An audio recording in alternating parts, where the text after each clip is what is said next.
बिस्मिल्लाहिर्रहमानिर्रहीम, अस्सलाम वालेकुम। आज की वीडियो में हम आम इस्तेमाल के कुछ जुमले सीखेंगे। तो आइए स्टार्ट करते हैं। तुम्हें मुझे बताना होगा, you must tell me. You मैंने बताया आपको, YOU, तुम, आप, तुम्हें, इसके लिए इंग्लिश में इस्तेमाल होता है। मस्ट टेल बताना होगा या ज़रूर बताना होगा, मी मुझे। तुम्हें मुझे बताना होगा या तुम्हें मुझे ज़रूर बताना होगा।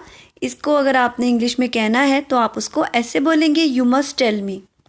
या अगर आप किसी को कहें कि बताओ तो उसको इंग्लिश में कहेंगे टेल। क्या सब ठीक है? इज़ मैंने आपको बताया अगर जुमले के शुरू में लगाया जाए तो उसको क्या के मानों में लिया जाता है, और अगर ये जुमले के दरमियान में हो या थोड़ा सा आगे करके हो तो इसका मतलब होता है। एवरीथिंग सब कुछ या सब। ओके ठीक को कहते हैं, क्या सब ठीक है? Is everything okay? क्या आपको पैसे चाहिए?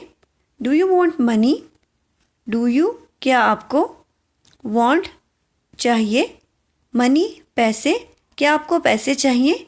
Do you want money? मैंने पैसे गुम कर दिए हैं। I have lost money. I have मैंने, लॉस्ट गुम कर दिए या गुमा दिए, मनी पैसों को कहते हैं। मैंने पैसे गुम कर दिए हैं या मैंने पैसे गुमा दिए हैं तो इसको इंग्लिश में कहेंगे आई हैव लॉस्ट मनी।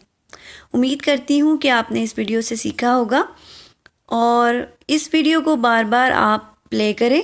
यानी प्ले करने का मतलब होता है बार बार इसे चलाएं, रोकें, प्रैक्टिस करें और इन जुमलों को याद करें। कमेंट्स में ज़रूर बताइएगा कि आपको ये वीडियोस कैसी लग रही हैं। अपना ख्याल रखिएगा। अल्लाह हाफ़िज़।